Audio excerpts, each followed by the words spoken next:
여러분 안녕하십니까? 쩐데리TV의 쩐데리입니다. 지금 보시는 화면은 코스닥의 일봉 차트입니다. 보시면 550포인트 정도에서 저점을 잡아주고 이렇게 지금 668포인트까지 올라오면서 마감을 해줬습니다. 거래량도 상당히 좀 많이 터졌죠. 보시면 최근의 거래량은 기존에 있었던 거래량보다는 많이 터졌다라고 좀 보여지고, 그건 조금 더 시장에서 활발하게 어찌됐건 거래가 움직인다라는 건 매도와 매수 세력이 조금 더 많이 팔고 사고 있다라는 거고, 결국에 그 부분은 이제 거래 대금이 많이 좀 더 들어오고 있다라고 좀 판단해도 될 것 같습니다. 그만큼 최근의 시장에서 어쨌든 지수 자체만으로 보더라도 상당히 좀 고무적이라고 보여지고요. 650포인트를 사수하면서 700포인트까지 갈 수 있는 충분히 여력이 있다라고 좀 보여집니다. 그래서 이제 조금 시장 자체에서 좀 활기를 띠면서 이 700포인트를 상회한다고 하면, 전에 말씀드린 것처럼 물론 750포인트의 저항선이 있긴 하겠으나 다시 한번 좀 강하게 상승할 수 있는 기조가 될 수도 있겠다라고 조심스럽게 좀 예측을 해봅니다. 그런 의미에서는 어쨌든 조금 더 투자에 관심을 가질 필요가 있겠다라는 부분이 제가 드리고 싶은 말씀이고요. 오늘은 기존에 봤었던 종목들을 한번 쭉 살펴보고자 합니다. 썬데이토즈부터 아시아나 IDT까지 7종목에 대해서 차트만 보면서 간략히 좀 말씀을 드리려고 해요.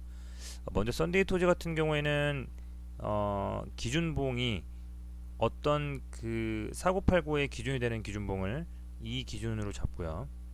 이 세팅되는 기준으로 잡으면 보시면 상단은 23,691원 정도 된다고 보이시고, 하단은 체크하면 이 정도 됩니다. 이 정도라고 하면 18,216원이라고 보여지는데요.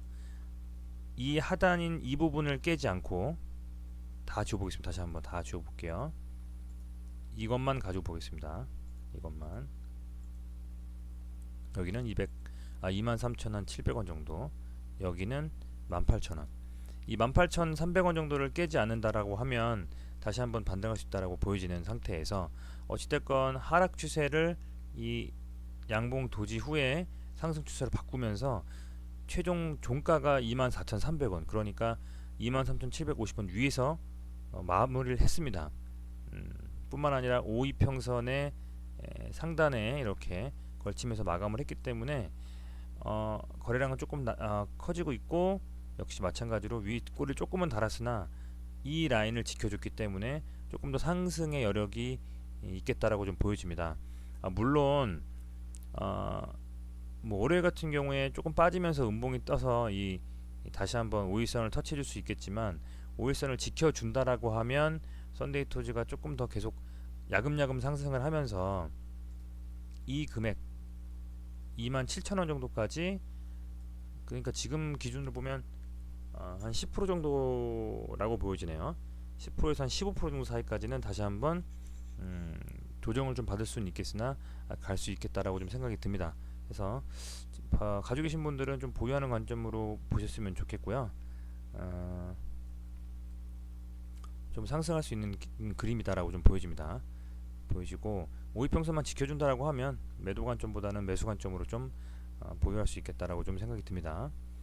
시티젠은 제가 지난번에 옛날에 말씀을 드리고 나서 이 300이평선 언더에서 조정을 한다라고 하면 분명히 한번 튈 자리가 올 것이다라고 말씀드렸고, 오늘이 강하게 쳤는데 아쉽게도 워낙 이 시티즌이라는 종목 자체가 보시면 매물대가 겹겹이 쌓여 있었어요. 2018년부터 해서 뭐 7,000원까지 쳤다가 빠졌기 때문에 엄청나게 많이 빠진 거죠. 이렇게 쭉 밀렸던 종목이라 당연히 너무나 당연하게 지금 이렇게 한번 슈팅이 나오면 밀릴 수밖에는 없어서 얘가 어쨌든 밀리면서 이렇게 거래량이 강하게 떴고요.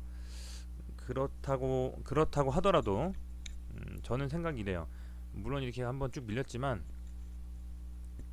이 300일평선을 밑으로 좀 깨지 않고 이 위에서 조금씩 지켜준다라고 하면 이 윗꼬리단 부분을 메이크업할 수 있는 정도의 양봉도 한 번은 아니겠으나 이렇게 쪼개서 뭐 양봉 뜨고 음봉 조정보다 좀 올라서 이거를 다 한번 다시 메울 수만 있다라고 하면 조금 더 이 종목도 상승할 수 있는 그림이 나올 수는 있겠다 라고 좀 생각이 듭니다. 이게 이렇게 그 장기적으로 한 몇 개월 동안 밀려서 그 바닥을 쳤던 게 이게 쉽게 올라오면서 들리는 거는 쉬운 일은 아니거든요. 그렇다고 하면 물론 이렇게 윗꼬리가 달리긴 했으나 이 300일평선 위에서 최종적으로 다음 주에 마감을 한다고 하면 역시 조금 더 움직일 수 있겠다라고 좀 보여집니다. 자, 국일제지입니다. 국일제지가 시세를 좀 줬어요. 오늘 뭐 0.96%긴 하지만 그러니까 사실은 시세를 줬다라고 보기에는 뭐 조금 뭐 뭐라고 할까요? 좀 이렇게 별로 안 상승한 거라고 좀 생각이 드는데 되게 중요한 건 이 종목에 지금 이 정도죠. 그러니까 한 6,300원 정도를 종가 기준으로 지금 들어 올렸습니다. 종가 기준으로 봤을 때 6,300원 이상에서 끝난 적이 뭐 한 번이죠? 한 번. 두 번도 아니군요. 밀렸으니까.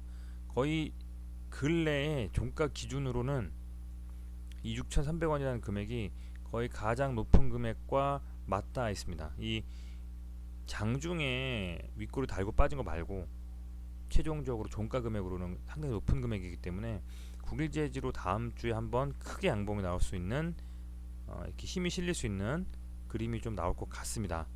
나올 것 같고요. 국일제는 정말 대단합니다. 이제 그래핀이 다시 한번 움직일는지 모르겠지만 제가 그래핀 관련해서도 좀 그 상보부터 해가지고 뭐 크리스탈 신소재에서 한 6종목 정도 얼마 전에 동영상 만들어 드린 게 있는데 국일제지가 대장으로 다시 한번 역할을 해준다라고 하면 다른 종목들도 움직일 개연성이 상당히 크고요. 지금 이 종목 같은 경우에는 어찌됐건 7,400원, 7,500원 여기가 고비긴 하겠지만 한번 밀어서 쭉 들어 올릴 수 있을 것 같긴 합니다. 좀 더 지켜보시면서 수급 들어올 때 한번 단기로 한번 그 운용하신다고 하면 좋을 것 같아요. HLB입니다. HLB는 뭐 계속 지켜보고 있고요. HLB 같은 경우에는 이 라인을 지금 지켜주고 있으면서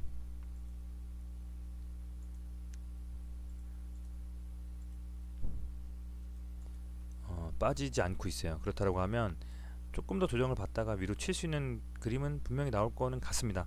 그래서 상당히 좀 금액이 크게 들어가 있으신 분들도 있을 것 같아요. 어떻게 보면 대장주 성격으로 조금 장투에 묻어두신 분들도 많이 있을 텐데 모르겠습니다. 이게 조금 장투 성향으로 이제는 가야 되지 않나 라고 보여지긴 하지만 변동성도 나름대로 뭐 6%에서 뭐 7% 정도까지 나오기 때문에 장중에 좀 빠졌을 때 다른 종목들이 움직이는 게 특별히 없다. 그러니까 수급이 뭐 예를 들면 국일제지하고 붙었다고 볼게요. 뭐 HLB가 한 2, 3% 정도 빠진 상태에서 국일제지가 갑자기 튄다라고 하면 대금은 국일제지로 몰릴 수가 있어요. 그런데 그런 게 아니고 다 종목들이 뭐 중소형주 뭐 별로 크게 이슈가 안 됐던 종목들 갑자기 튀는 종목들에 몰린다라고 했을 때는 HLB는 기본적으로 그냥 여기에는 돈이 좀 몰릴 수 있다. 장이 안 좋을 때 이제는 HLB가 그냥 딱히 투자할 종목이 없을 때 단타들도 HLB가 조정 조금 오전에 받을 때 들어가면 괜찮겠다라고 생각할 정도로 그만큼 이제는 대중적인 종목이 됐기 때문에 봐서 한 13만원 정도가 계속 지켜진다라고 하면 그 정도에서는 좀 들어가서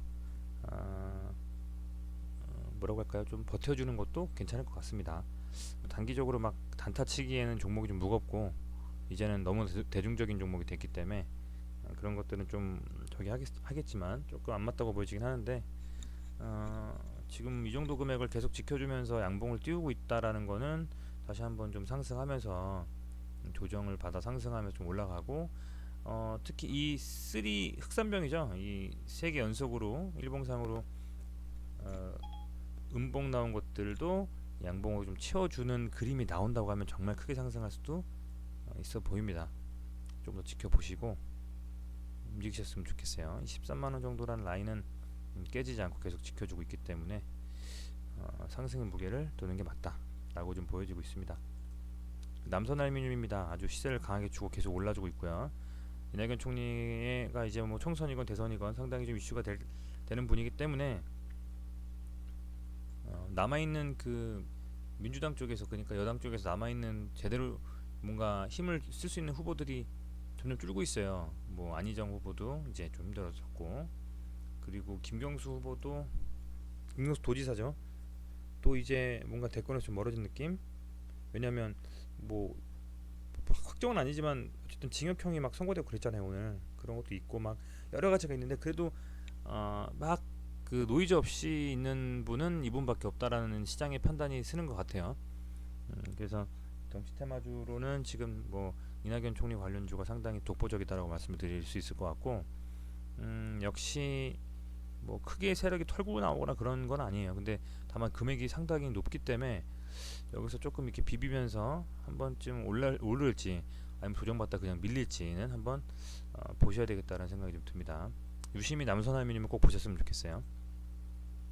KMW는 여기서 계속 지금 버텨주고 있고 여기 저점을 다지는 듯한 느낌이에요. 여기서 더 빠지면 4만원까지도 빠질 수 있다고 생각을 했는데 지금 5만원에서 지켜주고 있어요. 5만원 5만원이라는 금액은 호가 단위가 바뀌는 그 뭐라고 할까요? 그 라인이잖아요. 1,000원 그리고 뭐 5,000원, 만원, 5만원 이렇게 그렇게 좀 바뀌는 그런 부분이기 때문에 이 금액대에서는 정말 상당히 좀 의미 있게 지켜주려고 하는 움직임이 있어 보입니다. 그래서 이 5만 원을 지켜준다라고 하면 상당히 좀 상승할 수 있는 뭐라고 할까요? 상승할 수 있는 좀 더 힘을 받을 수 있겠다라고 지금 생각이 돼요. 그렇기 때문에 KMW가 이 5만 원을 굉장히 좀 지켜주면 호가 단위가 또 바뀌는 그런 금액이 되기 때문에 다시 한번 상승하면서 10만 원까지도 한번 노려볼 수 있지 않을까라는 좀 조심스러운 생각은 해봅니다. 근데 물론 이제 여기서 이렇게 조금 밀리면서 거래량도 터진 게 좀 사실 걸리긴 하거든요. 이게 조금 걸리긴 하는데 이것마저도 뚫고 올라간다고 하면 5G 대장주인 KMW가 다시 한번 뭐 오이솔루션하고 같이 움직일 수 있겠다라고 생각이 좀 듭니다. 자, 마지막으로 아시아나 IDT입니다. 아시아나 IDT는 시장의 이슈를 빨아먹고 쭉 올랐다가 쭉 빠졌어요. 이 라인을 지금 뚫었기 때문에 23,000원, 25,000원 정도 라인을 밀렸기 때문에 그렇다고 하면 지금 이 여기죠. 한 22,000원까지는 좀 더 빠져야 여기서 갭을 메워줘야 반등이 나올 것이다. 갭이란 건 여기서 일로 갈 때 이렇게 떴더니 갭. 물론 지금 근데 갭이라고 보기엔 여기 아래권에 달렸기 때문에 사실 뭐 갭이라고 보기엔 좀 그렇죠. 근데 그럼에도 불구하고 얘가 여기까지 좀 빠지지 않을까라는 생각도 들어요. 22,500원 정도까지. 왜냐면 시장에서 다른 그 이슈를 가지고 있는 많은 종목들이 움직이고 있기 때문에 아시아나 IDT가 어떤 또 하나의 뭐 어떤 뭔가를 만들지 않는 이상은 이 강하게 시세를 주고 좀 밀렸기 때문에 여기서 지지부진하게 갈 가능성이 좀 크다.